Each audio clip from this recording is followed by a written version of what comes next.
He prides himself in his vote-casting ability and his presence at the nation's capital, representing the Commonwealth of Virginia. And he is one of only 28 senators in the history of the United States to cast over 10,000 roll call votes.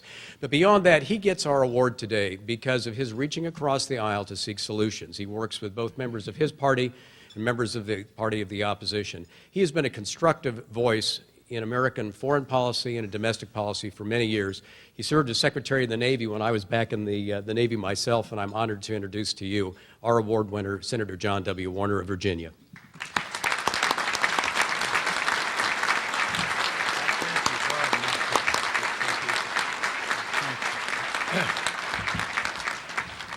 Thank you, Mr. Chairman.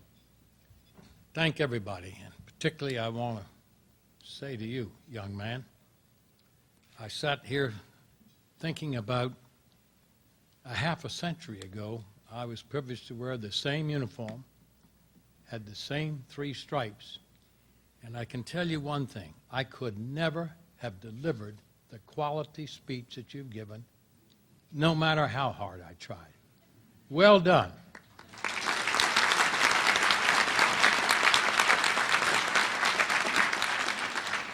Now, in this audience is my aide-de-camp, Mr. Murphy. Where are you?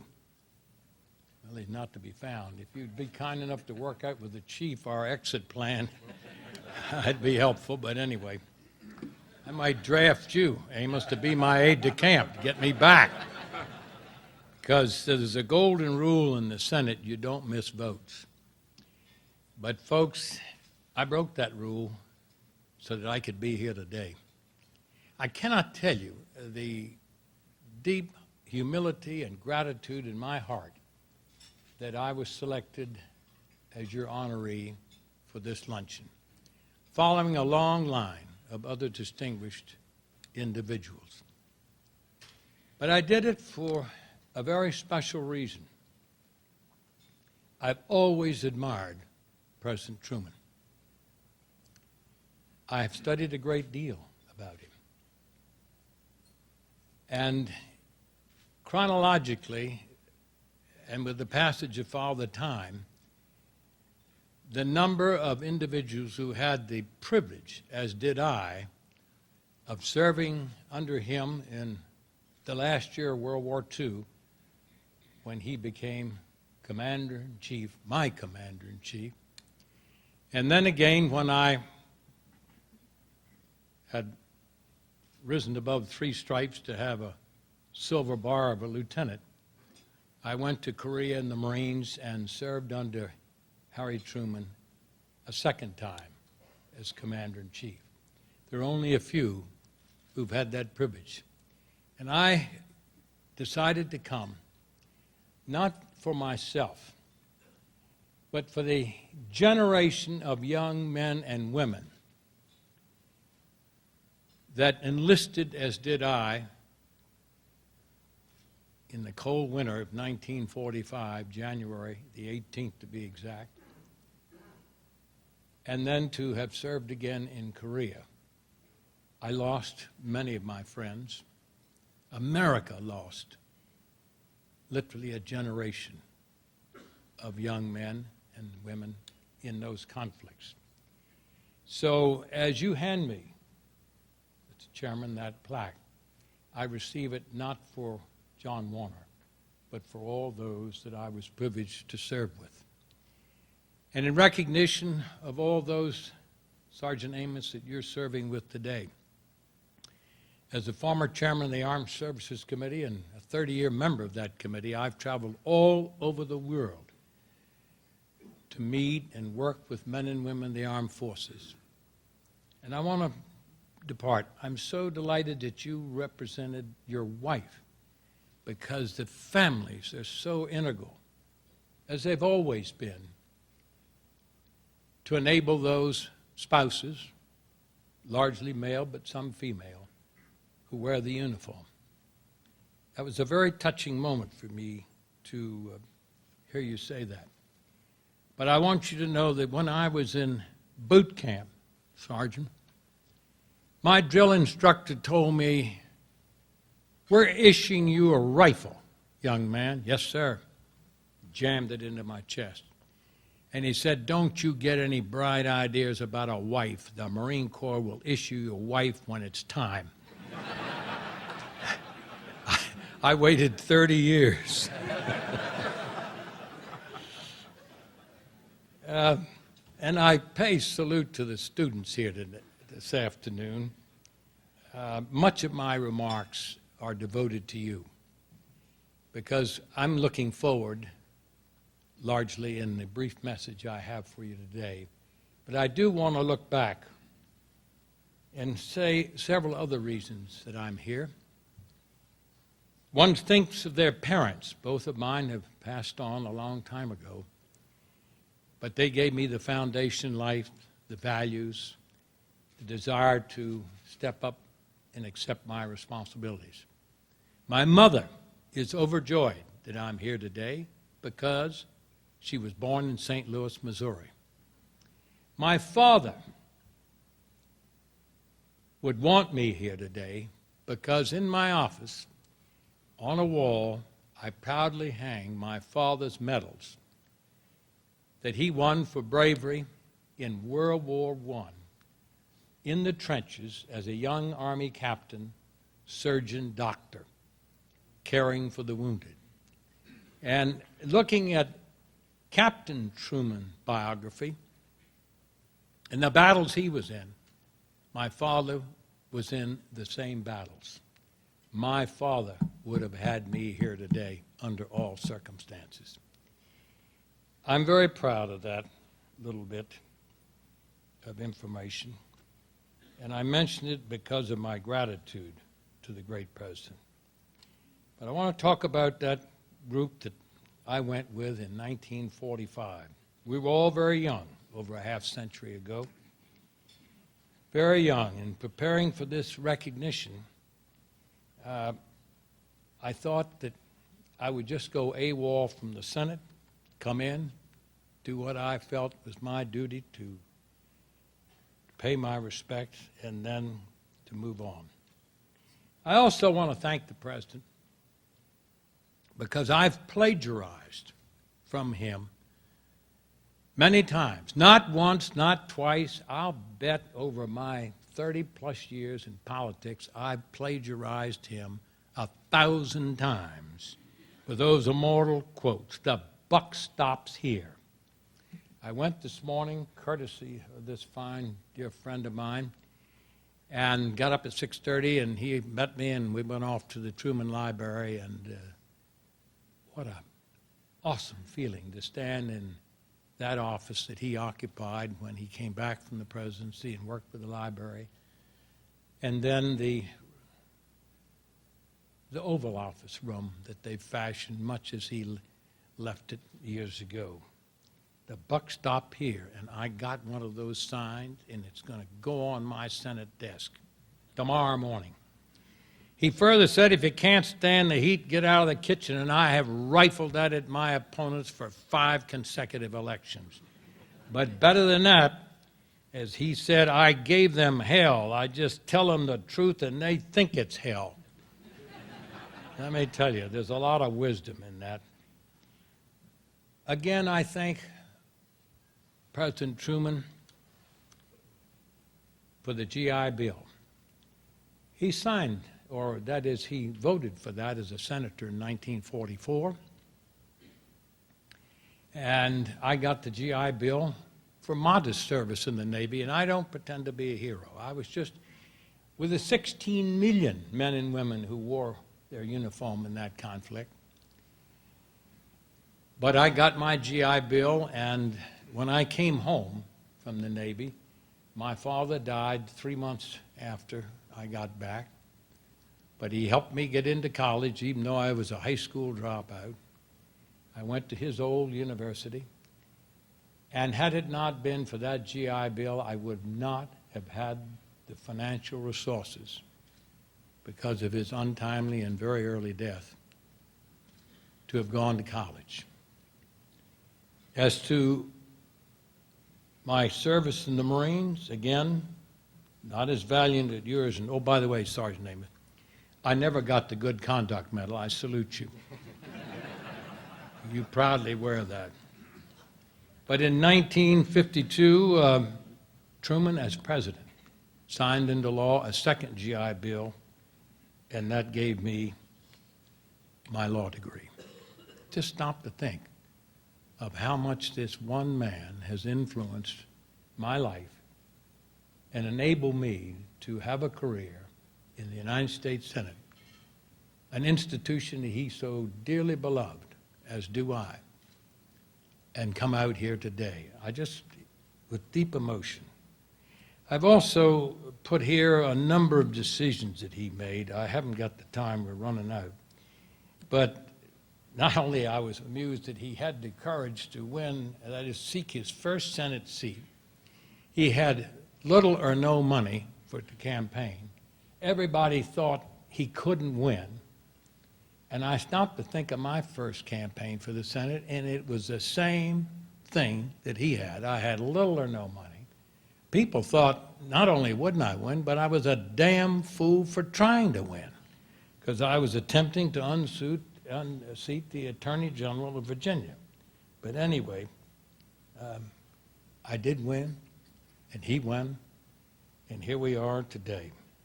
But he drew on his experiences as a senator and that period that he was vice president to go on in that historic campaign and beat Tom Dewey. Now, I'm delighted. I'm going to frame that picture and put it in my office because it represents a magnificent chapter of his life. He also had the courage, for example, in a week or so, it's I believe the 60th anniversary of Israel being recognized by the United States government. And that's the only democracy in that very troubled area of the world. And it's a country that we tried to give support and try to give a measure of protection, not only to protect the people of Israel, but to protect the island of democracy in the hopes that other nations in that region will someday try and achieve their measure of democracy. That's very important, but Mr. Truman laid that foundation. He also provided for the integration of the armed forces of the United States. World War II, I can't recall really serving with anyone of color in my period there, but now they're an integral and vital and an essential part of our military. He laid that foundation. He also tangled with a famous senator by the name of Arthur Vandenberg from Michigan. And he was, in the annals of the Senate, one of the old bulls, as I'm recognized now as an old bull in the Senate. You have to serve 25 or 30 years to get that honorable title. But Vandenberg was an arch conservative, and he was concerned about some of Truman's policies. But they sat down together. Truman had served with him in the Senate, but now he's in the presidency. And they solved their differences. And Vandenberg was convinced by Truman to establish the policy that politics stops at the water's edge in relation to our foreign policy. What a dramatic decision that was. Then in 1948, he took on Stalin because Stalin had his eyes on Germany. Stalin wanted to control Berlin. The Axis powers were trying to divide the authorities over Berlin. And Harry Truman inaugurated the famous airlift, where an old C-47 or a C-54, I flew in a lot of those planes, would take off every 30 minutes with supplies, be it water, or they actually carried the coal for fuel to keep that city alive and viable. Truman did that. Truman at that time set in place his policies to stem the flow of communism. How many times did he stood up and he was the father of the Cold War strategy. It saw it in Korea when the North was going to take over the entire South and our troops went in. I was one of those troops, just a simple lieutenant. Didn't have any particular heroic role, but I did my job. But I froze like all the rest of them. I'd never tell you there was an enemy shooting at you, but Mother Nature was the coldest place I've ever visited in my life. But Truman had the foresight to work with the United Nations at that time and provide our forces that stopped the North from seizing the entire peninsula and communism overcoming it. Just think today with North Korea having devised the technology to fabricate a nuclear weapon, had they seized the whole peninsula, the problems that the world would be faced with today. In its place is a vibrant South Korea, strong in economy, and a strong ally of the United States and the other nations in that region. But I go back again to that January of 1945 when I went in, and it was in the aftermath of one of the worst battles that our country experienced. That was the Battle of the Bulge. Started in Christmas of 1944, and it was a total surprise. It was a failure of intelligence. But Hitler marshaled every last bit of reserve force he had and thrust it against the Allies that had crossed the beaches of Normandy and were poised to cross the Rhine and go in and take Berlin. That battle lasted until January of 1945, and over 50,000 Americans were killed, wounded, and missing. And that shocked America. In a way, we lost the momentum to the Battle of Berlin, which was to finish the war. But we began to regain it. And my group of 17, 18 years old were brought in primarily to be trained as replacements for the casualties of that battle and two other battles that followed. I mention this because people forget these things. I'll never forget them. They finished the Battle of the Bulge, and I was then in boot camp. And the Battle of Iwo Jima started. Iwo Jima was a small island, highly mountainous. But if we could get that island, we would have an airfield to enable the B-29s, which is our most modern bomber, to reach the mainland of Japan, because we knew the final battle had to be the mainland of Japan. Now, that battle only lasted of Iwo Jima and started on the 19th of February and it ended in early May. That battle cost us close to 20,000 Marines killed, wounded, and missing. But then on Easter Sunday in May 1945, we started another battle. And that was the Battle of Okinawa. That was the single most destructive battle to the United States Navy in history, and certainly throughout the war. We lost 38 ships that were sunk and went to the bottom of the ocean. 300 ships were so badly damaged they had to be taken out to be repaired back here in the United States. We lost 700 airplanes, and we lost over 38,000 men, and I expect a woman or two, in that battle, either killed or wounded. Now, I mention that because we learned in those battles that the enemy, the Japanese, they didn't surrender. On Iwo Jima, only several hundred survived out of the 21,000 there.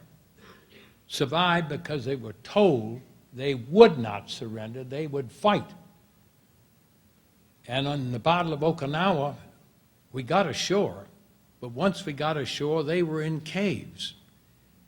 And we did everything we could to bring them out of the caves. We had people who could speak Japanese, could shout into the caves and say that surrender. And they didn't do it. They came out firing in almost suicidal tactics. They also saw the employment of suicide tactics with the kamikazes, where those airplanes with young men strapped in, they couldn't bail out.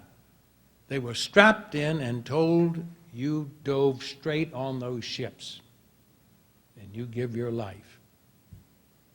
Now, I mention that because I want to come to the most important part of my comments, really, and that is Truman had to make the most courageous, the toughest decision of any president, and that is the question to use that bomb, the atomic weapon. And I've studied very carefully, and actually went back and restudied the steps that he took, the careful preparation that he took in formulating that decision. You may recall Roosevelt died on the 12th of April. It was the next day that the Secretary of War, Stimson, came and told Truman about the bomb. Roosevelt had never even mentioned it to his vice president. Roosevelt left no memoranda, no instructions as to how or when that weapon would be deployed.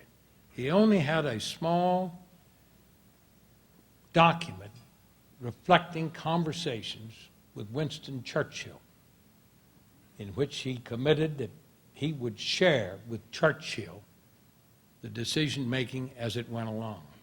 Can you imagine? There's Truman, and it was laid on his desk. 2 weeks later, he was briefed thoroughly about the bomb. And again, the absence of any instructions from the president. He was now president.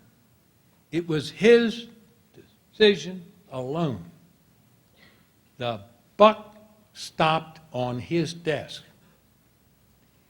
Now, I'll just summarize that I mentioned those battles and the heavy loss of the Americans in those battles. Now, we've been fighting courageously, as you have, in Iraq, and your brother Marines are now going into Afghanistan. And we grieve every day. I do, because as chairman of the Armed Services Committee, I had to make so many decisions. Visited Iraq, Afghanistan 10 or more times to meet these fine men. We grieve the losses of the 5,000 and about another 20,000 severely wounded in this period of 5 years. Compare that with Iwo Jima in 5 weeks, the Battle of the Bulge in Okinawa. That was what President Truman was faced with the fact that the Japanese were not going to surrender, faced with the reality the only way that war could be brought to the end was to mount the final invasion of Japan. And that was told to us in our training. We were the youngsters that were going to be the replacements as that battle opened up. It was envisioned that the United States could lose up to 1 million casualties in that battle because of the tenacity with which the Japanese fought and their doctrine never to surrender. We've learned from experience, people have learned from experience in warfare. It's one thing to engage an enemy on a battlefield. It's another to engage the enemy when that man has at his back his home, his wife, his children, and everything he loves. He fights twice, 3 times, 4 times as hard when it is his homeland. Those were the decisions before Truman. And time doesn't permit me to go into detail about all of these decisions. But I say to those seeking the presidency today, those who seek the presidency heretofore, that it would be wise for you to go back and study how this brave American, this courageous American, had to make the lonely decision to use that weapon. I hope it's never used again. I fervently hope that. Our whole defense structure is built to have in place a deterrence. That deterrence worked during the Cold War to forestall any thought by the Soviet Union that they would inflict such a weapon which they possessed upon us. But I implore those who become president to go back and study the important chapters of history, and particularly Truman's final word when he gave the order to drop the bomb. He said to all assembled, including George Marshall, who was the chief of the military, "I take full responsibility." Just stop to think about that. So I must close these remarks and again say thank you from the bottom of my heart. I wish your students well. Remember, this nation's strength derived from the diversity of those who've come from many lands to join us here. And this educational opportunity you have, and again, Truman put in place a Fulbright scholarship program, enabling Americans to go to your lands and study. But I just close by saying I accept this award on behalf of my generation, who, like I, owe so much to Harry Truman, and say in a very simple and humble way, I doubt if I would be standing here today had it not been for this great president did for me in years past. Thank you.